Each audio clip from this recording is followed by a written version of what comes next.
नमस्कार। आप देख रहे हैं यहाँ पर अ, बेबी हालदार वाले पार्ट को हम कल समझ रहे थे और उसका पहला भाग सामने आपके आ चुका था और आगे में बढ़ रहे हैं उसी बेबी हालदार वाले पार्ट आलो अंधारी के दूसरे भाग की ओर।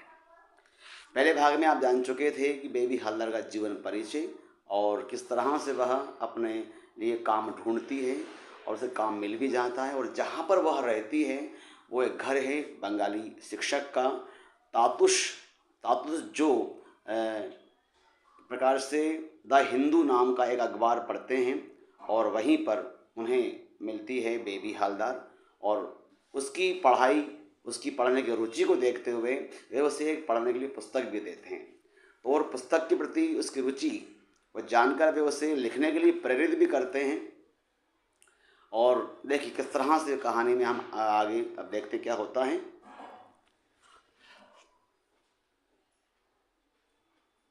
जो पुस्तक तातुश ने दी थी बेबी हालदार को, वहाँ उस पुस्तक को प्रतिदिन पढ़ने लगती है।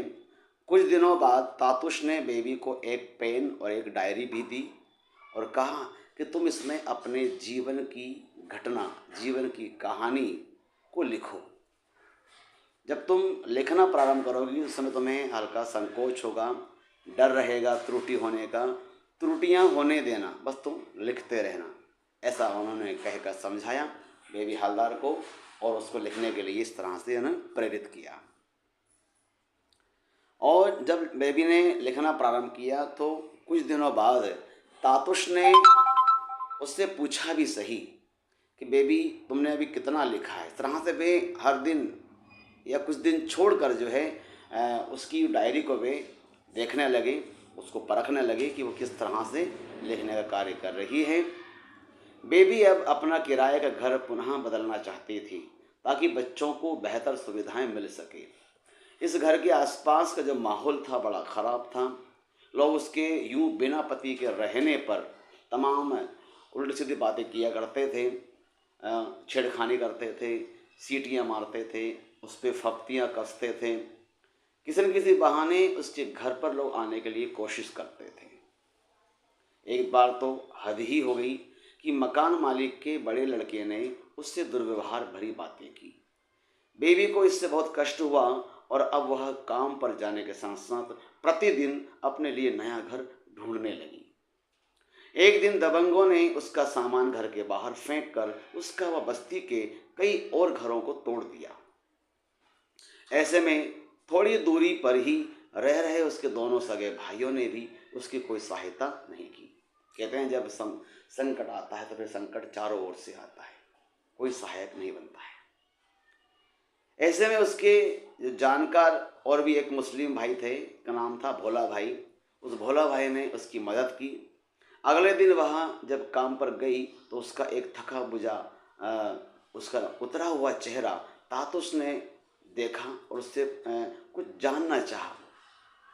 सारी बात पता लगने पर तातुश उस पर नाराज़ हुए और उसे अपने बच्चों को अपने साथ लाकर उन्हीं के घर पर रहने के लिए कहा। बेबी ने तातुश के आदेश का अक्षरशः पालन किया। अब बेबी खुश थी, उसके बच्चे भी बेहतर सुविधाओं के साथ साथ सुरक्षा के माहौल में रहने लगे। तातुश उसका और उसके बच्चों का ख्याल रखते थे। उसके परिवार की हारी बीमारी में उसकी हर तरह से सहायता करते थे। उन्होंने उसके बड़े लड़के जो किसी अन्य जगह पर काम करता था उसको ढूंढ निकाला और उसे बेबी से मिलवा दिया। ये भी अपने आप एक बड़ा अच्छा कार्य था बेबी हालदार के लिए, तातुश के द्वारा किया गया। एक दिन तातुश ने उसके लिखने पढ़ने के बारे में पूछा, पुनः पूछा। उसकी प्रगति जाननी चाहिए। तातुश के साहित्यकार मित्रों को जब इस बात का पता चला कि उनके मित्र के घर पर काम करने वाली एक काम वाली बाई इस प्रकार अपनी आत्मकथा लिख रही है तो वे भी पत्रों के माध्यम से उसका हौसला बढ़ाते जा रहे थे तथा उसे प्रेरित करते। कुछ दिन बाद तातुश के कहने पर बेबी अपने बड़े बेटे को भी अपने पास ले आई। अब उसके तीनों बच्चे उसके साथ ही खुशी से रहने लगे थे। इस बीच तातुश के छोटे लड़के अर्जुन के दो भाई सुखदीप और रमन भी रहने के लिए वहीं आ गए। सभी खुशमिजाज थे। उनके आने से घर में चहल पहल बढ़ गई थी। दिन में घर का सारा काम निपटा कर बेबी शाम को पास में ही टहलने के लिए पार्क में जाने लगी। इस बीच बेबी का लेखन लगातार जारी था, जिसका अवलोकन बीच बीच में तातुश किया करते थे। ये बड़ी अपने आप में, देखो जीवन में कोई मिलता है आपको ऐसा जो आपको प्रेरित करता है कोई काम करने के लिए। यहाँ पर बेबी के लिए भी कार्य किया है तातुश ने। आगे लिखा है इसमें, एक बार किसी पत्र में तातुश के बंधु ने आशापूर्णा देवी नामक एक विदुषी का जिक्र किया, जो घर के सारे कामकाज निपटाकर उस समय चोरी चोरी लिखती थी जब घर के सभी लोग सो जाते थे। बेबी पर उसका बड़ा गहरा प्रभाव पड़ा और वह दुगने उत्साह के साथ अपनी आत्मकथा को पूर्ण करने में जुट गई। इसी बीच एक दिन बेबी के पिताजी सवेरे सवेरे उससे मिलने तातुश के घर आ पहुंचे। उनसे पता चला कि बेबी की माँ अब इस संसार में नहीं रही। माँ की मृत्यु का समाचार सुनकर बेबी की रुलाई फूट पड़ी। वहाँ पपक पपक के रोने लगी।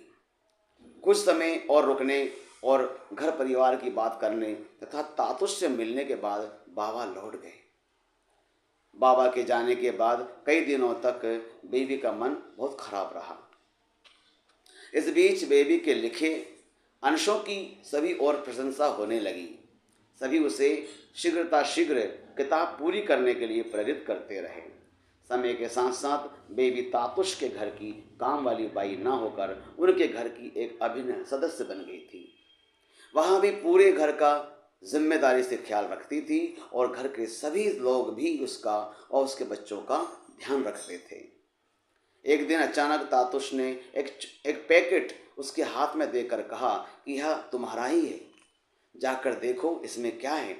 पैकेट खोलने पर बेबी को उसमें एक पत्रिका प्राप्त हुई। पत्रिका में एक जगह उसे अपना नाम लिखा दिखा। मारे खुशी के वह झूम उठी। अपने लिखी पत्रिका को सीने से लगाकर वह ऊपर अपने कमरे में अपने बच्चों के पास पहुंची। माँ की लिखी पत्रिका और उस पर माँ का नाम लिखा देखकर बच्चे भी प्रसन्नता से भर गए। बेबी ने उन्हें सीने से चिपका लिया। अचानक उसे कुछ याद आया। उसने बच्चों को अपने से दूर किया और दौड़ते हुए नीचे तातुश के पास आई और उनके पैरों को छूकर प्रणाम किया। तातुश ने भी बेबी के सिर पर हाथ रखकर उसे भरपूर आशीर्वाद दिया। कहते हैं ना कि जहाँ चाहा है वहाँ राह है। आप एक बार किसी कार्य को करने की ठान तो लीजिए, रास्ते अपने आप बन जाएंगे।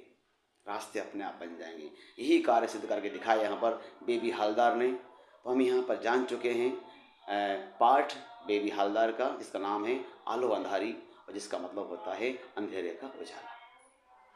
आपको कहानी पसंद आई होगी ऐसी आशा करता हूँ। धन्यवाद। जय हिंद, जय भारत, नमस्कार।